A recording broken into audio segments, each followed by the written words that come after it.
Real estate is about freedom, choice freedom, time freedom, and money freedom, and the impact you can make with that freedom. But it doesn't come without cost. Your freedom takes work. That's why Neil Timmons brings together the tools you need to build your real estate legacy, from tips and tricks to interviews with industry titans. It's all here in one place. Real Grit. Let's get to it. Hey, everybody, welcome to Real Grit. I'm Neil Timmons. I'm excited to be here today. I've got Jason Jones, a good friend of mine down from Kansas City.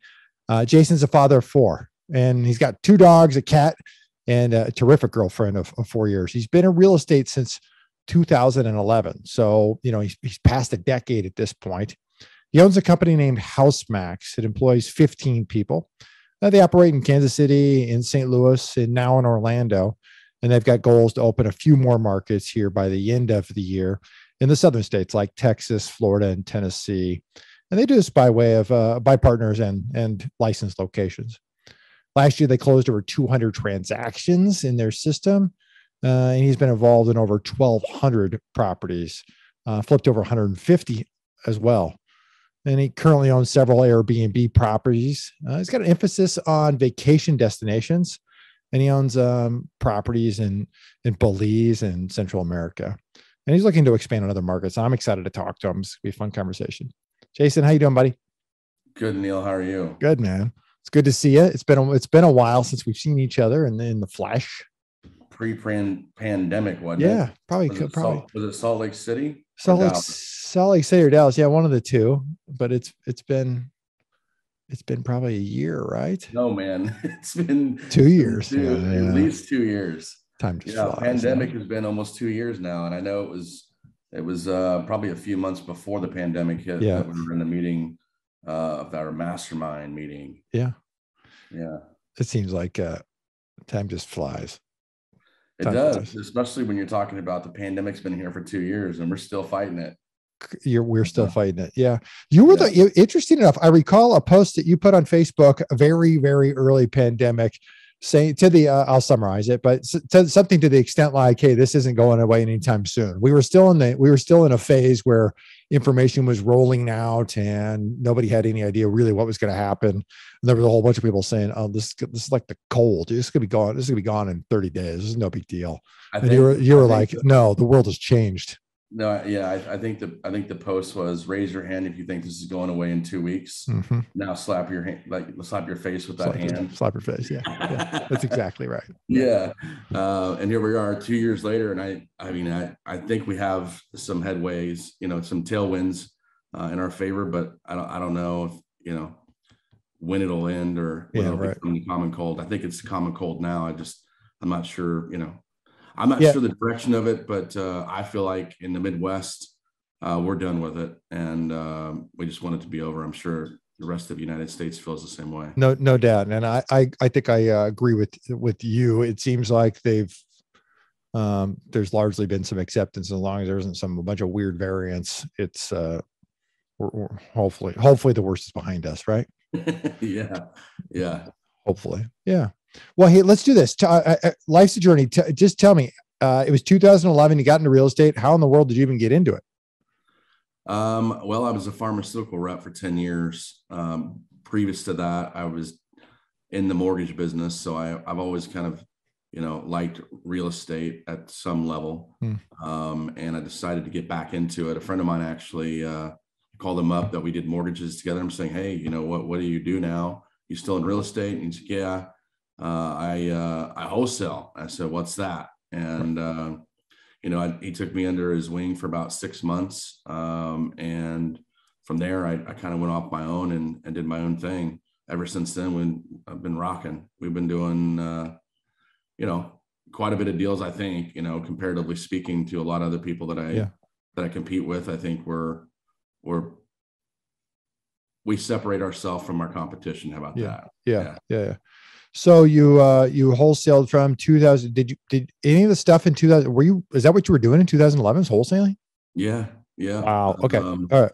I actually, the first year was just kind of getting my feet planted and being able to understand the business and how it works. And from there, I started buying junk houses and I mean, I bought as many as I can possibly afford in cash. Yep. And, I was all hands on deck, doing most of the work myself, and hire, a contractor here and there to kind of get them up to rent speed. And throughout the years, I managed to collect about 24 doors, all paid for, free and clear.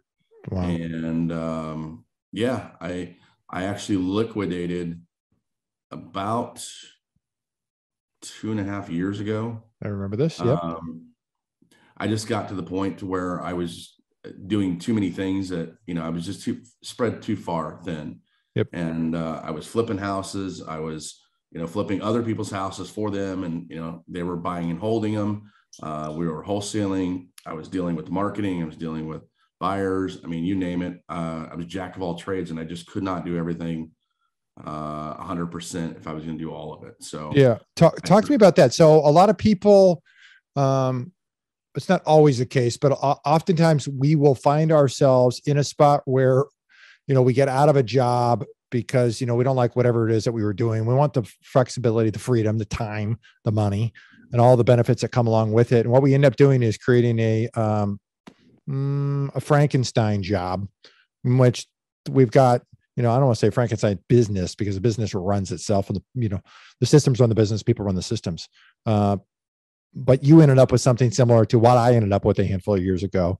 Is, I mean, you're doing like 7 seats in the job in the org chart, right? Yeah, and I was making a crazy amount of money, like more money's money good. than I couldn't even spend it, because I was too busy working.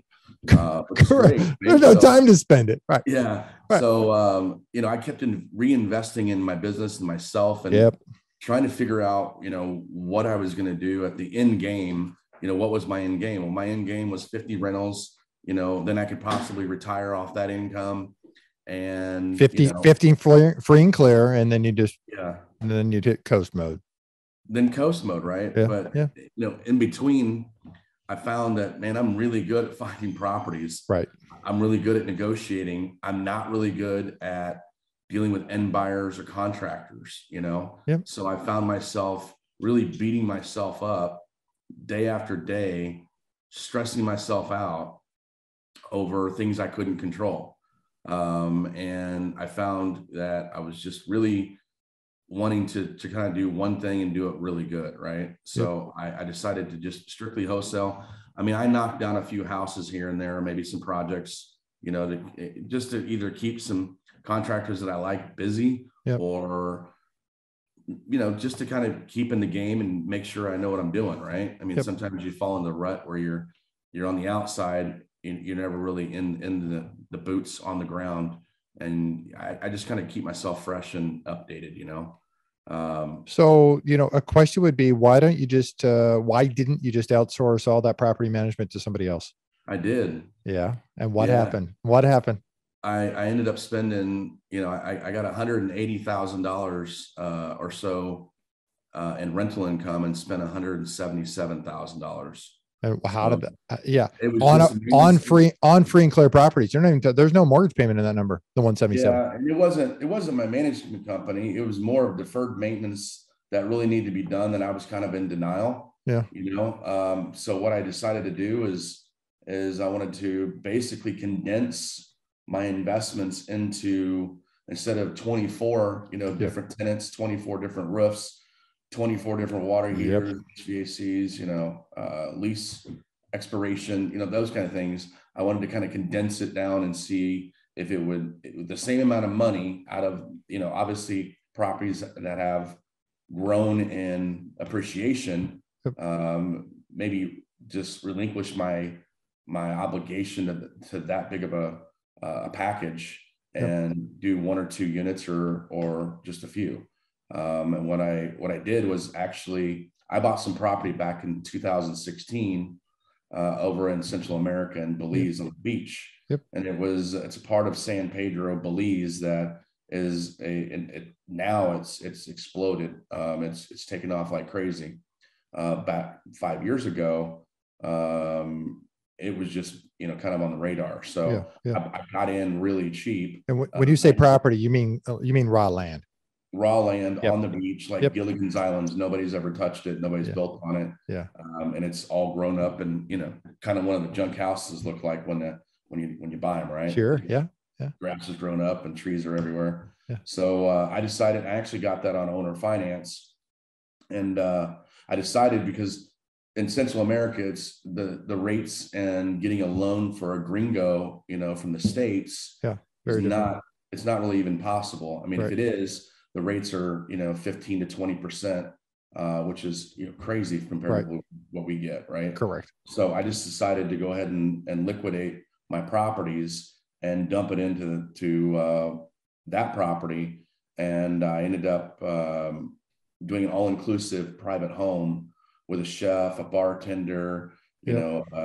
a butler, a boat, a captain, the whole nine. So The you whole just nine. basically Yep. show up, and everything's there for you. You don't have to go out and venture out and try to figure things out. So Yeah. that's gone really, really well. I actually bought some property behind it that I'm Okay. developing right now as well. That we've cleared and filled one lot, and trying to figure out how we're going to build, or what we're going to build on that. It's an acre, and I've split it up into 6 different lots. So Okay. I've kind of morphed, into taking a lot of headaches and only getting one out of the situation, right? Or Yep. a couple. But it feels a lot easier to manage. Yep. Because I've got 3 other companies that I own as well. I do HouseMax, which is my company you mentioned. Yes. And then I do have a couple buildings, commercial buildings that I own, and I have 2 apartments up top that I'm getting ready to turn into short-term rentals, because I'm tired of long-term rental.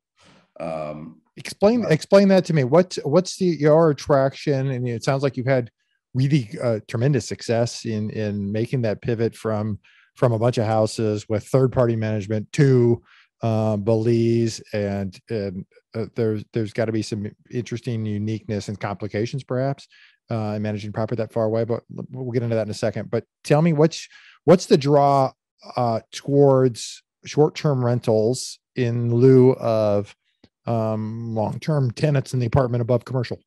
Man, your gross income is almost 3 times, sometimes 4 times what you would get in a normal monthly long-term rental, and you don't have to deal with, excuse my French, shitty tenants, because they're coming and going so fast that, if you have a problem with one, yeah, you're going to have a problem here and there, of course, but nothing like you would deal with, on a long-term rental. It's not a thorn for 6 months.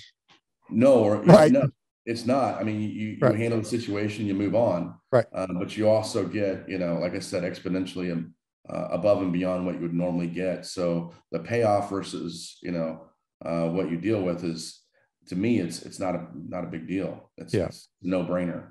But I do see a bubble in the Airbnb space. Yeah. And I think now people have really jumped on board, buying them. So it's going to get saturated. And I feel like there's going to be a lot of people getting hurt in certain markets. Yeah, I'll expand upon that, especially to the implication of what you said is they jump on board, they're buying them. In many cases, they're underwriting them at an Airbnb price level. And if Airbnb goes away, it doesn't work. No.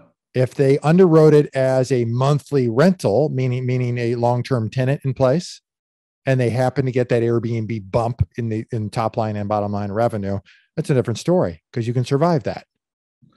Yeah, you're planning for the worst, Correct. And I think a lot of new investors don't really, they look at it and they're kind of pigeon-toed into one direction, and that's the only direction they want to go into. But in reality, you have to have multiple exit strategies on every deal you do. It's like buying a business and not knowing what the end result is of buying that business.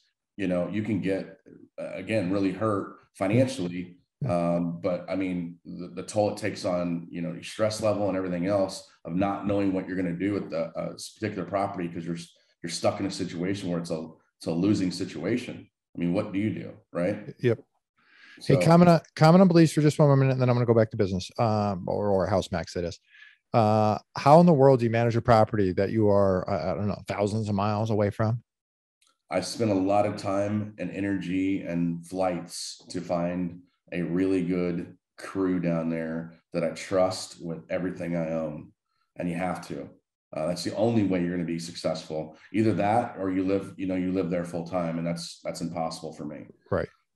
So I have my builder. I actually went through 9 different builders to find the guy that I chose, and out of all of them, he was the only one that gave me a detailed bid with a solid contract of saying, here is a start date and here's a finish date. If I don't finish by the end of this date, then it's a fee. And at that point, it was 10%, so it was $60,000 material. Out of his pocket. So he was motivated to get the job done. And it just so happened that my property manager, I met him 3 years previous to me building this property. So he was kind of my backup, eyes on the ground, making sure that I wasn't getting screwed. Yeah. That's incredible. That just speaks to no matter where you are, right? You'd echo this one, whether it's in your backyard or thousands of miles away, you got to have a good team. And you got to do your due diligence, yes. man. I mean, that's important. You really have to cross all your T's and dot your I's and make sure that what you're doing is going to work. Yeah. Because there's a lot of unfinished properties down there that, I mean, you'd be surprised on how many that you drive by in a day that are just, they started and never finished. Really? It's sad. I mean, you're in a different country. Yeah. Right. They're a third world country, meaning they live hand to mouth. Whatever they make that day is how they eat, and how they survive. Yep. So they don't have the business mentality that we have here in the States. So doing business down there is completely different. Their terminology is different. I mean, you just have to, you really got to understand what you're doing. It took me, and honestly, I got to one point in my life and I was like, hey, my properties went up almost 50% in 2 years. Right. And I haven't done anything to it, nothing whatsoever. And I could sell it for $200,000 more than I paid for it. Right. I might, any investor say, hey, that's a great deal, I'm going to walk. I'm really glad I didn't. Now we're grossing $40,000 a month and netting somewhere between $18,000 to $22,000 a month. And if you think about that on $1 million, package like I had, 24 doors, you're lucky to net half of what your gross is, right? So I'm very fortunate of my staff and what I have down there, and hopefully you can do more in other markets. And being you mentioned it, I actually have one in the Ozarks that I do in Airbnb, and I have had it there I've had that thing for 9 years. For years, 9 years. I was probably one of the first people on my side of the lake that did Airbnb, and I mean, 3 people in my neighborhood do it now, Yeah. So, and we live in a small cul-de-sac on the lake. I mean, there's only 20 houses in my neighborhood. Right. So there's 3 or 4 of us to do it. So. Yeah, you were in Lake of the Ozarks before the rest of the country knew what Lake of the Ozarks even was, right? Yeah. People in the Midwest know what it is, but the television show and COVID really amplified that environment. And that market, that market went crazy. And yes. I bought my house, believe it or not, back in 2012 or 13 for $105,000 on foreclosure. Yeah. On the lake, 60 foot of lakefront. Yeah. It was a turd. Don't get me wrong. I had to do a bunch of work to it. I think I put $100,000 into it. Yeah. Over the years, obviously. Yeah. And I actually had it appraised last year for $495,000. And I've been getting cash flow off this house of between 60 to 80,000 a year. Yeah. For the last 5-6 years. It's amazing how Airbnb has changed the market. We used to all go to hotels, now we go to houses. Correct. Yep, you're exactly right. Well, let's say 60 to 80, let's call it $70,000 a year in gross revenue. How many houses, how many rental homes, little ones in your market would have taken to get to $70,000 in gross revenue a year? A lot. Right. 10 of them. At least 10, if not more, depending on the area that you're in. Right.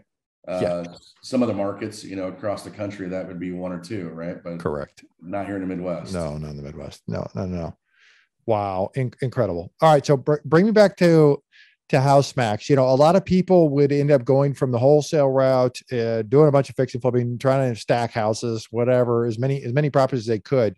What you identified is that you're really, really good at finding deals and then flipping deals in the wholesale space, right? I think so. I mean, Yeah. we have a pretty good process in place. Right. We do a pretty large volume. Just in Kansas City, we do roughly, 130 to 150 a year. And then we have other offices elsewhere. We were in Oklahoma before the laws changed. And I mean, we could have kept going, Yep. but we entered that market the month that they announced that they were changing the law. So I had already invested the time and effort to open that market. Yep. And we like, you know what, we're just going to run it out. Yep. And when it's gone, it's gone. And we worked exclusively with an agent down there that we could have worked with and still kept going. But in my mind, there's other markets out there that doesn't make it that much, it's not that difficult to do business. And I don't want to share my profits with an agent and that kind of thing. Yeah. For the audience's sake, when they changed the law, what do you mean by that? What happened? Wholesaling is illegal unless you're a licensed agent. Unless you're a licensed agent. So there are multiple municipalities coming down on that, right? Illinois, maybe out in the forefront when they did it a couple years back now. Yeah, I think there's 3 of them that I know of. Yep. And I think Illinois, I know for a fact, is one. Right. And Oklahoma, and the other one I believe is I think it's in the northeast part of the country. That's what I was thinking, up towards Washington or Oregon or something. Yeah. I was thinking Massachusetts for some reason. Oh, the other side. I was thinking on I could be completely Northwest. wrong. I have no idea. Okay. Not a market you're in, not a market I'm in. No. Right. But yeah, I mean, we pride ourselves on separating ourselves from the competition. So I believe our marketing has really, we've built a brand in Kansas City through television, billboards, radio. We've done every type of marketing that you can possibly think of. And we have a really good reputation. We have over 130 reviews just in Kansas City alone. Yep. Online. And that's pretty hard to do right now. Anybody that's willing to do a review, it's like, you almost want to give them, a flight to Vegas for 2 and, Yep.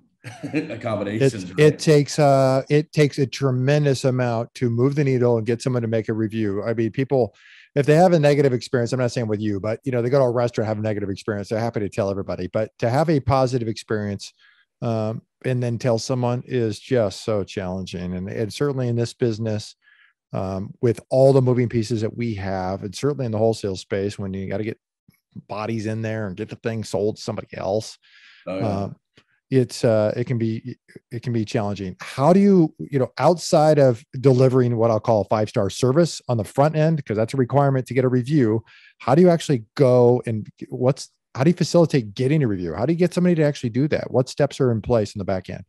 Well, number one, it's follow-up, right? Yeah. I mean, that's the most important part of it. And walking them through the whole entire process, start to finish, and checking in along the way to make sure that everything's going as they think it should. Yeah. Or if there's anything that we need to improve on or change.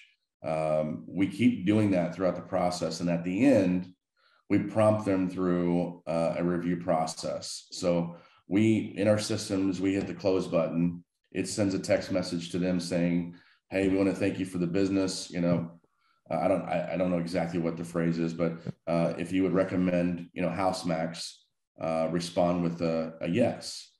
And if they do, then we walk them through the stages on where to review and how to review our company and the different avenues. So we have reviews on the Better Business Bureau, Yep. Google, Facebook. I mean, you name it, all over the place. Yeah. Even Yelp. We don't have good reviews on Yelp, though. It seems like all the good reviews that we have on Yelp disappeared. All they show is the ones that are negative. I don't know why that works. Oh, you didn't know? It's my understanding. I read an article. I'll be real brief on this piece, but I read an article, but it's been years now, 2-3 years, that Yelp, if you've got to sign up and pay for their marketing platform in order to keep your positive reviews. And if you don't pay if you aren't participating, you aren't paying them. All they show is your negative reviews, which is amazing. That's like blackmail, isn't it's it? like, Yeah, it totally is. And it feels so scammy that that should even be allowed because it's a gross misrepresentation. Well, on top of that, everybody hides behind what is that, Section 203, where they can hide behind that Sure. curtain and not get in trouble and not be held accountable. I Sure. think it's ridiculous for Yeah. sure. Yeah. No, I totally agree with you. All right. So what I heard you say is you got to care about these people along the way. It's not about just about the transaction. You care about them. You're checking in on them. You're understanding that how you guys are matching up against their expectations, not forcing them to, because obviously they come in and have some preconceived notions about what this process is, and you guide them and educate them along the way, try to shape those expectations, but you're checking in on them. You have to, man. You have to. That's a given, right? I mean, before, when the market was, what it was 10 years ago, Yeah. people were begging you to buy their property, Yes, right? correct. Yeah. The temperature in the market has changed tremendously. And if you don't set yourself apart from the competition, you will not get that deal. Right. Doesn't matter what you offer, because they're getting service somewhere else better Yep. than what you can provide. And it really now is more important than ever is to provide them a service that they can't get anywhere else. That's the only way you'll get the deal, right? It's either that or pay too much, and that's not an option. Right. And what'll happen Correct. sometimes when you do your job is when you make the lower offer and they still go with you, They right? still go with you. That's when you've done your job. That's exactly right. You're solving problems. I tell all of my acquisitions that, hey, if you're not solving problems, you're not doing your job. That's right. You're here to solve problems. You're not a sales guy. You're not selling a vacuum or car or anything like that. You're a consultant trying to solve problems and to help them have a stress-free experience on getting rid of their property fast. That's exactly right. With an agent, and the agent's going to list their property and they're going to have 15 offers. I mean, it's up to you, Correct. Price is only a part of that solution. It's not the solution. It's a piece of the solution. Sometimes it's not even a part of the solution. It's because they have so many different obstacles in front of them, whether it's a bad title and they have, Yep. 5 sisters, They have with one of them, they have no idea how to get out of it. Or the guy that they bought the house from didn't file single on the deed, and he died. Now you got to go back and find the wife that has 15 children and 15 grandchildren, right? Yep. I mean, I'm exaggerating a little bit, but no, you get where I'm saying. Correct. There's a lot of those things that happen that prevent you from closing deals, and I think the acquisitions is a really big piece of it. But what I've found lately is transactional coordinating is another big piece of it. And what I mean by that is we can get all the deals, that we come across and ones that make sense, one that work, but if you can't close on it and clear the title or get it done in a timely manner, somebody's stepping right behind you or in front of you to try to get that closed faster. That's right.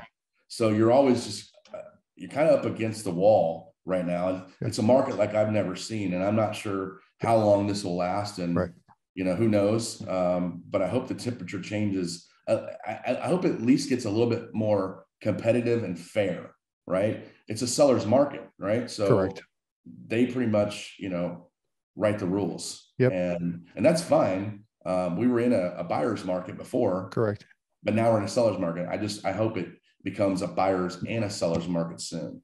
Yeah. The interesting part of where you're going is that you'll see sellers play games, right? You'll see them lie. They'll lie. They'll play games. And what you're advocating for or wishing for is let's just move back to a point where it's more balanced, where you can have real conversations and make real impact. The challenge from an acquisition standpoint is when a seller lies, you don't really know exactly how to best serve them. Right. So that's their job, is to uncover the lies. That's right. And get down to the truth. Right. Yep. My dispositions department, they're always like, you paid too much for this house. Right. Well, and comparatively speaking to what, right? They're saying, they'll say in the same instance, hey, you paid too much for this house. We end up getting an offer for $10,000, $15,000 over asking, on the same property that they mentioned that to. Yeah. And, you just have to be in the business to know the business. my dispositions doesn't cross the line with acquisitions. My acquisitions doesn't cross the line with dispositions. Yeah. So I let them stay in their own lane, and you focus on what you do great, and let everybody else do the same. Yeah. So I found that transactional coordinating has been a crucial part of us hitting our numbers, right? Because we'd have 3 or 4 deals that would, oh, this title work's not ready to close, and we're going to put that on the back burner. But I mean, every deal now is important, and you got to get them closed. Right. So we made a huge impact on our closing process, and it's made a really big difference in our bottom line. So there's a lot of moving parts, as you mentioned, yes, that play a crucial part in making sure everything works seamlessly to be able to provide that kind of customer service to the seller, right? Yep. That speaks really heavy to your leadership and the culture you've built in the team. Talk to me about the culture. What does that look like for your folks, for your team? It's probably a crazy one. I'm not going to lie.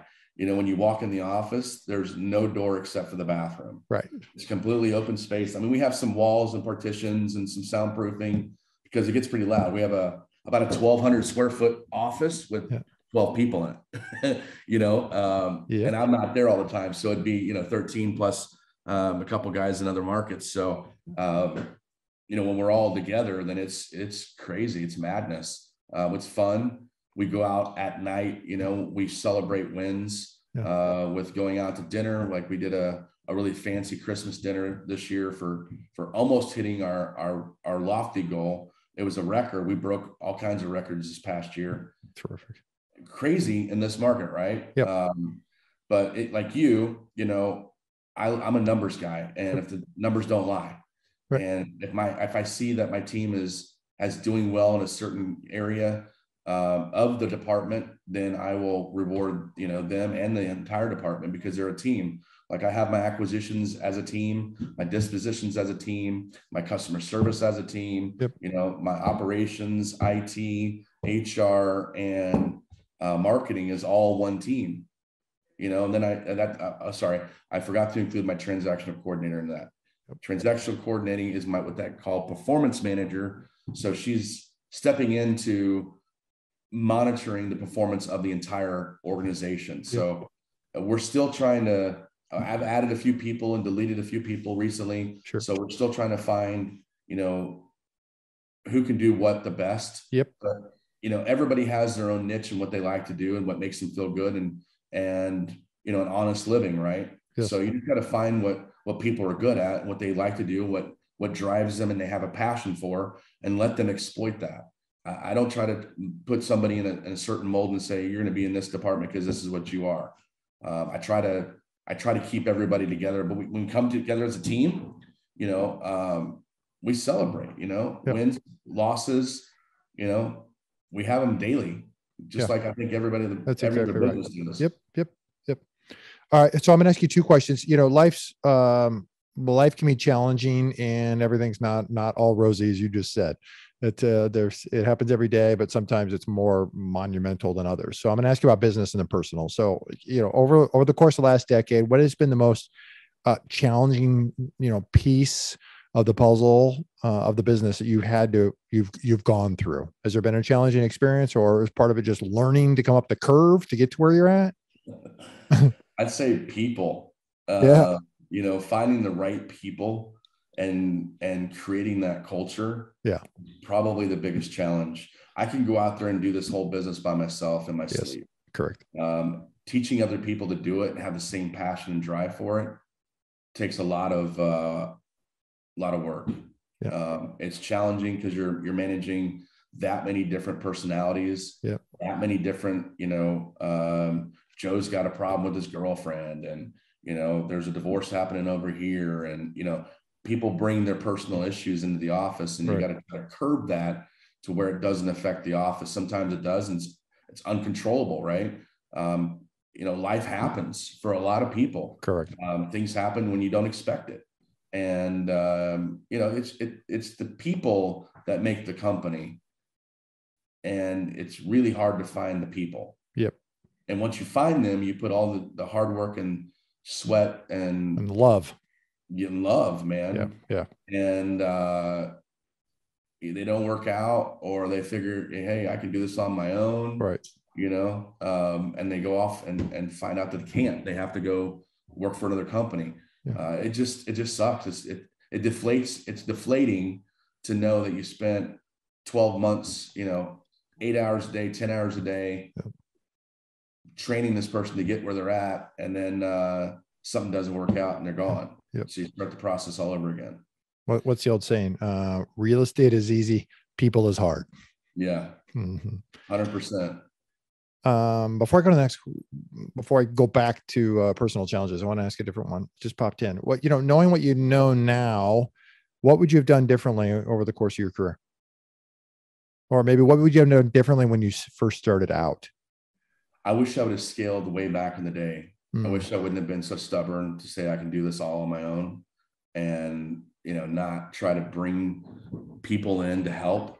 I could have been probably months, years, decades ahead of where I'm at now. What you mean by scale is bringing people in to actually craft a business, not just a job. Yeah, I mean, when I was doing it on my own, I did it for a solid 6-7 years. Yeah. Out of my house. And I was grinding all the time, and I wish I would have not been so afraid to show other people the business and help them change their life. Because again, I feel now, I feel like I have a purpose. And my purpose is I've made it. I feel like I'm comfortable. Yep. I'm to the point now to where I don't have to go to work. I can sell my company and retire off my Airbnbs and have cash flow for the rest of my life, and be just fine. But that's, my life changed about 6 months ago, and I have a new outlook. So previous to 6 months ago, my outlook was in 5 years, I want to, sell my company for whatever it's worth and retire. Yep. And that was kind of my end goal. Now my end goal is in 5 years, I want to travel the country. I want to meet as many people as I possibly can. I want to do motivational speaking. I want to change people's lives for the better. However I can help, whatever it is, whether it be real estate or, personal coaching, business coaching, you name it.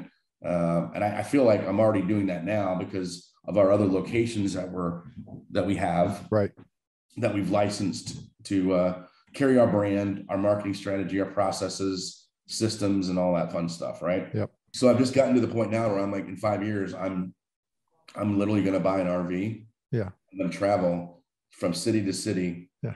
And hopefully change people's lives by just telling my story. Talk to me about that. 6 months ago, you had an event that changed your life. Tell me about that. It was 4th of July. And they say don't hold fireworks. I've been shooting off fireworks my entire life. Matter of fact, I shot off the same firework before my accident probably 10 times that weekend. And this one was a bad firework. And result, it blew off my hand. I went unconscious of blood loss and went to cardiac arrest a few times. I got the warm hug, which a lot of people don't know what that is or understand what that is. I saw the dull shining light off in the distance in the helicopter. I was life flighted to a hospital, and I lost consciousness a couple times in there, and I woke up one time, and I actually felt the warm hug that some people say when your soul starts to leave your body, you get an overwhelming warm sensation. And I got that. And, I tell people this story, and it's a long story, so I'll try to keep it short, but I saw the accident happen 12 hours before it actually happened. You had a premonition. I did. I was actually fueling up my boat at the Lake of the Ozarks with my captain, and a lady pulls up with her husband, and she's missing her forearm on her left side all the way down.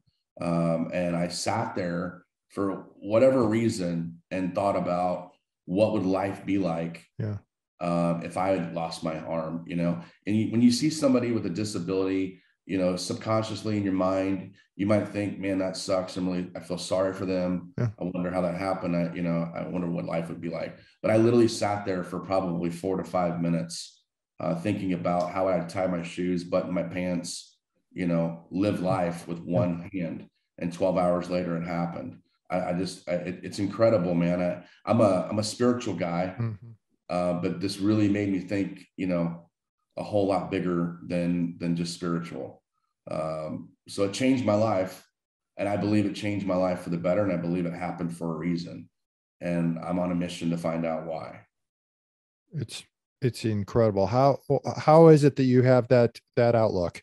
So many people just go, I give up. I'm done. I'm going to crawl in my hole, and I'm going to sell the business. I'm going to call it good. And I'm going to go down this path and just, and you're the exact opposite, going, no, I'm going to impact others based on what I've been through.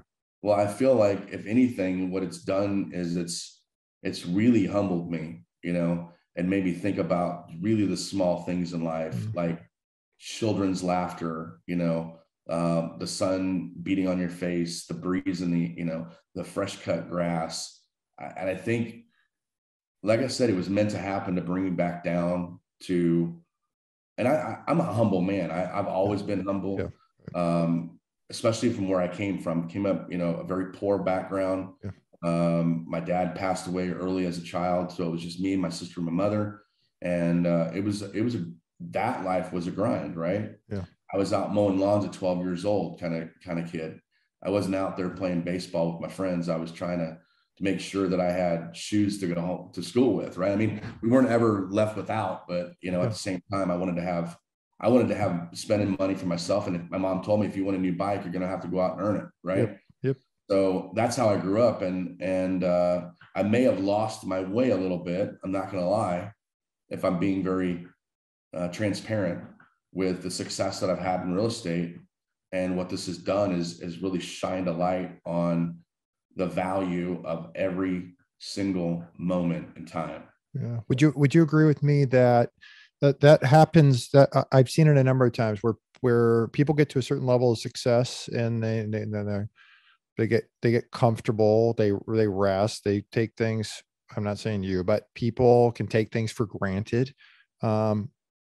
And if you had to, if from the outside looking in, if I had to scratch the surface and go, why is that? It seems to me like there's not a definite why. Maybe early on it was money, success, having, the inside feeling of fulfillment through material things, through maybe not even just material things, but through a comfort level of going, all right, I'm set now. I'm comfortable. This is where I wanted to be, but it's not a deep enough why. It's not enough deep enough why to keep it going.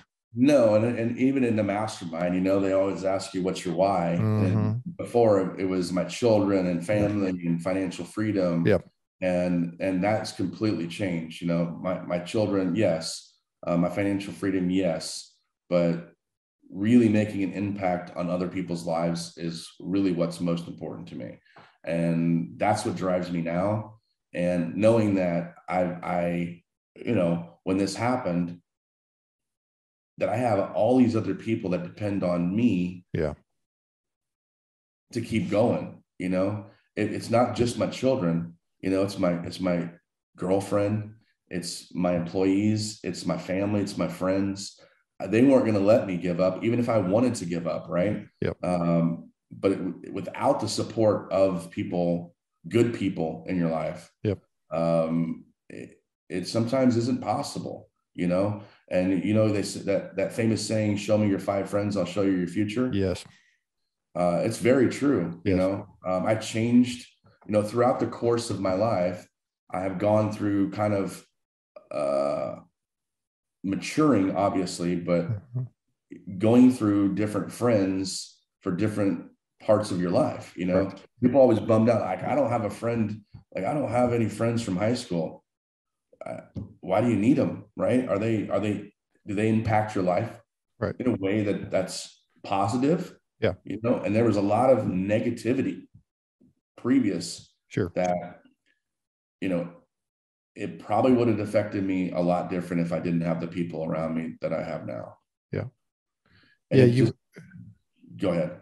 You mentioned your circle of five, and I review this twice a year to go who's in my circle and who needs to go, who needs to be added. Meaning, there are certain goals that we have for ourselves personally and professionally, and those five need to support those goals.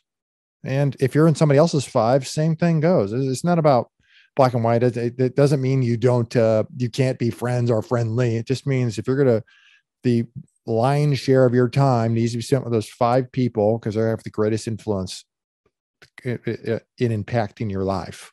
Yeah, and be cognizant of that.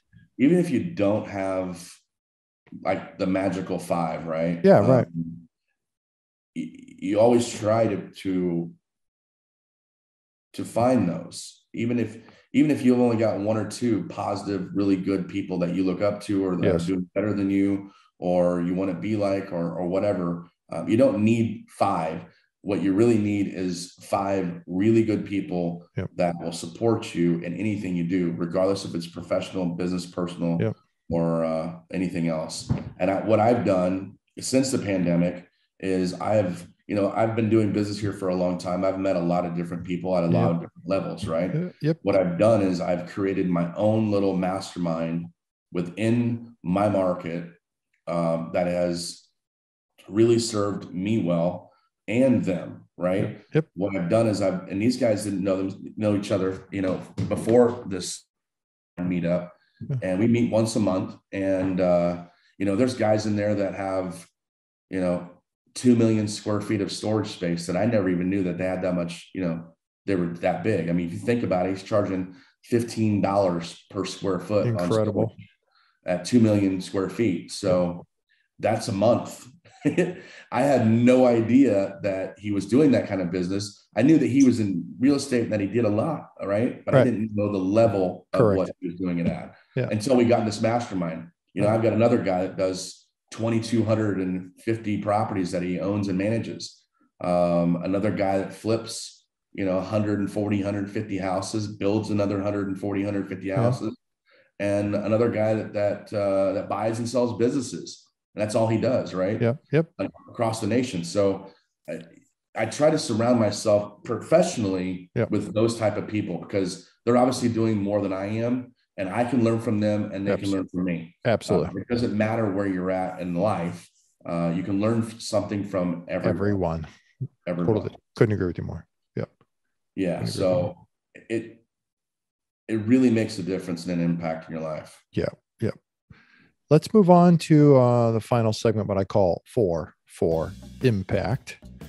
I'm pulling your favorite quote. Let me see if I can find it here real quick, unless you know it off the top of your head. Wherever you go with all your heart.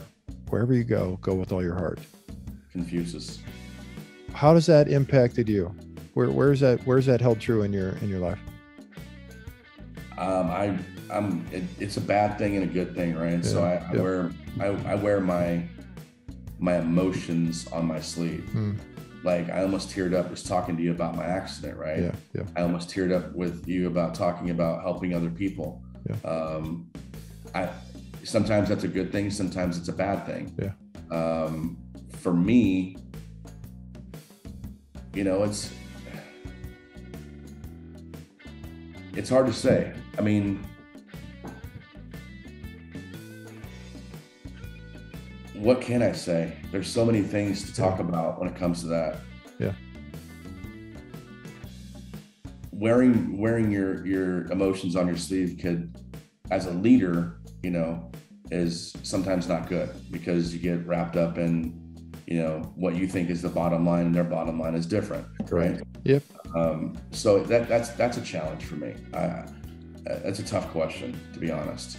And that's where I said earlier, you were talking about the time, energy, effort, everything you put into an employee. And I said love, because I know how you lead, and it literally comes from a place of a huge heart. You care, you want to see these people, and that's manifesting itself today in your ability and want to make an impact in the lives of others, because you want, you genuinely want the best for everyone.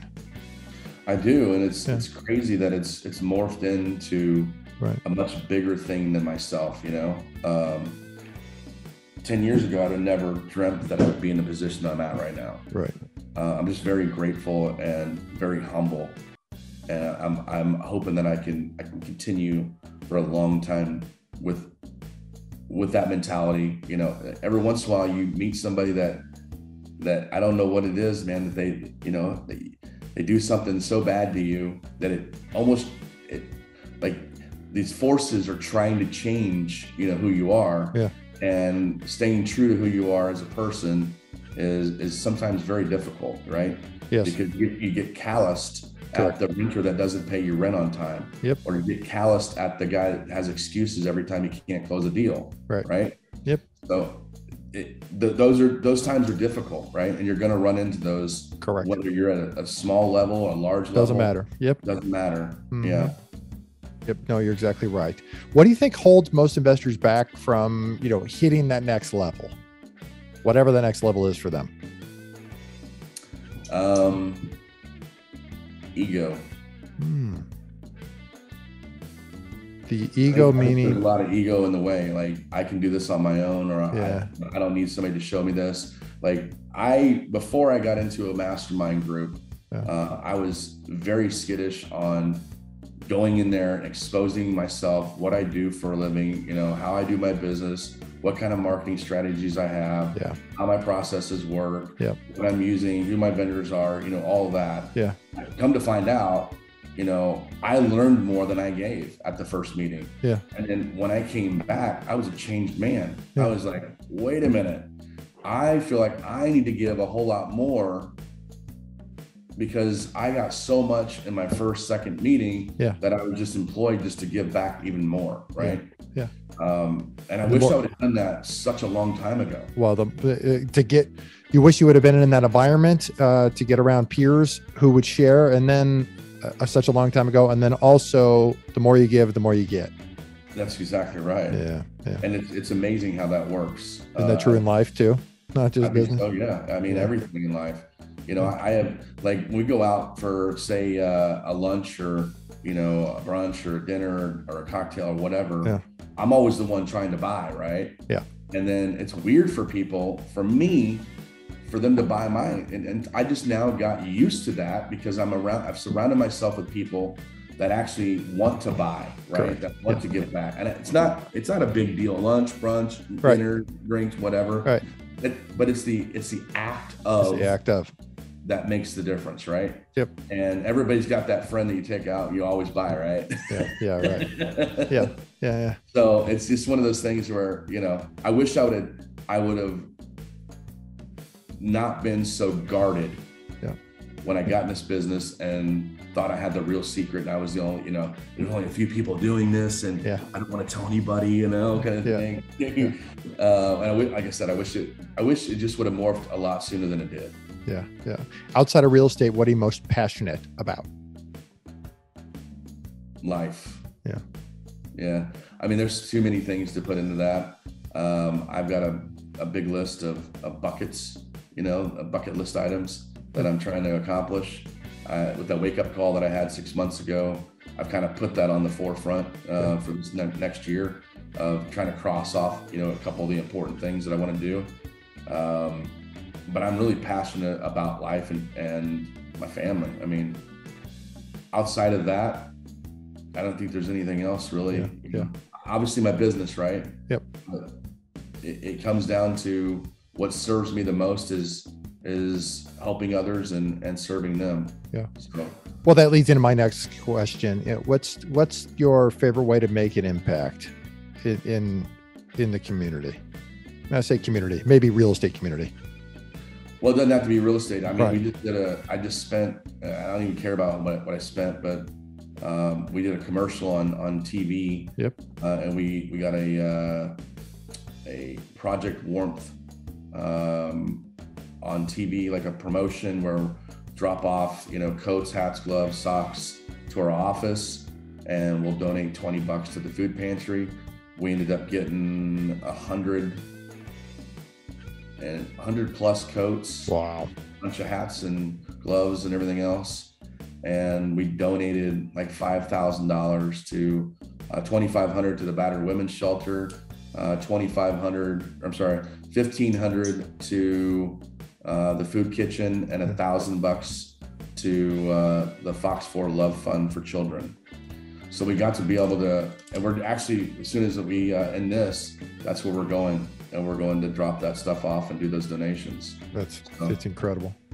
I'm excited about it, man. Yeah. I mean, it's cool to give back like that, right? It's way cool. Yeah. And it's not like it doesn't take much for somebody to help another person. Correct. If it's opening a door, or it's helping an older lady or gentleman across the street, correct, or pick something up off the ground for right, somebody that's handicapped, or whatever the case may be. It doesn't have to cost money to help others. Nope.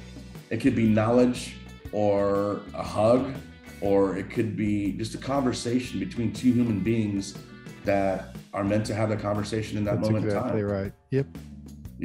Yep. See, for folks who want to follow you or learn more about what HouseMax does and the markets you're going into, where can they follow you? Housemax.com is our website. We do have opportunities in the southern markets for people, your listeners, your audience. If they want to reach out and learn more about it, we do a licensed trademark program where they get to use all of our systems, processes, training. They get to come up to our office, get trained in real time, with real deals on how to do everything from start to finish. It's a plug and play system. It's a plug and play system. Yeah. It's similar to our competitor, which would be Homevestors on the franchising part of it. However, ours is a little bit more lenient than a traditional franchise. And I can explain more of that to anybody that reaches out to me. My phone number is 816-506-0634. And my email is Jason, Jason, @housemax.com. Or you can follow me, or we have another website, just where you're talking about Belize. Yes. Casa nexttoc.com. If anybody wants to check out my Airbnb there. Give me that again. Casa, CASANEXTASEA.com. Kind of rolls off the tongue, doesn't it? Yes, it does. Perfect. We'll make sure we get those in the show notes and all the links here. Tell me, for last question, and then I'll wrap up here. For HouseMax, ideally, what kind of person is best situated? What kind of person should reach out to talk about the markets that you're going into, and perhaps being part of the HouseMax family? Anybody that has experience in the business, but just wants to take their business to the next level, doesn't really want to focus on the marketing strategies, the pay-per-click campaigns, the SEO, the Facebook ads, the television ads. They don't want to focus on any of that. They just want to be able to do deals. We have a program that really focuses on taking a lot of the burden away from that individual or business, and really dialing in, knowing your numbers, KPIs, and drilling in. People that have somewhat experience, if you've done 5 deals, what the process is. Yep. You'd be a good candidate for our program. Sounds like a business in a box, and allows people to stay in their own lane doing what they do best, doing deals. Yeah, and leads is you and I both know, if you don't have leads, you don't have anything. Correct. It doesn't work. So Yep. No, I appreciate you. It's been fun. I'm not usually in the hot seat. If I am, it's not like this. So I appreciate the experience. Yeah. It's good for me to talk about it. It's kind of therapeutic in my mind. Yeah. And I would love to join you on any other topic or conversation in the future. No, that's just terrific. And it's, like I said, you're a leader with a big heart and a player in our environment who's done a tremendous amount, done a lot of things, and had a unique path in the sense of, we have to find our own paths. So you found yours by staying in the lane that you do best, wholesaling properties, realizing that, hey, I don't need 24 rentals. Let me get it concentrated down to doing something that I'm really passionate about that also produces dollars and cents and makes your life just that much easier. I get to travel and go enjoy it too. You get to travel and go enjoy it. Yeah. I got a home in different places, that's a write-off, 100% of it, and what, you can't beat it. You can't beat it with a stick. And if it's cash flowing and it's something you're passionate about, I say go for it, whatever that is. If it's not real estate, it could be anything. If you're passionate about it and it's something that you like to do, make a business out of it. Yep. No, that's terrific. Well, I really appreciate you taking the time to connect up here. Thanks, Neil. It was a pleasure. Thanks, buddy. Hey, for everybody here at Real Grit, I'm Neil Timmons, reminding you that real estate requires real grit. I'll see you next time. If you like our content and want more, you can access it at realgritpodcast.com. You hear it guest after guest. Instinctively, you already know it. But let me call it out. The most expensive action is inaction. The real estate market is full of opportunities. You just need to uncover them. You can build a business that lasts for years, makes monumental impact in the lives of those that you love. It's not just about business, but about the freedom you get because of it. Have you ever heard the saying, if you want to go fast, go alone. If you want to go far, go together. I believe that partnering is essential. In fact, I partner with hardworking investors all the time. The point is that you can get a lot further with the right partner. Let me say it again, the right partner. If you've ever thought about partnering with anyone, or if you have a partner now, I encourage you to download my free Partner and Profit Guide, which includes the top 5 must-answer questions to evaluate a profitable partnership. You can find it at www.legacyimpactpartners.com. I'll see you in the next episode.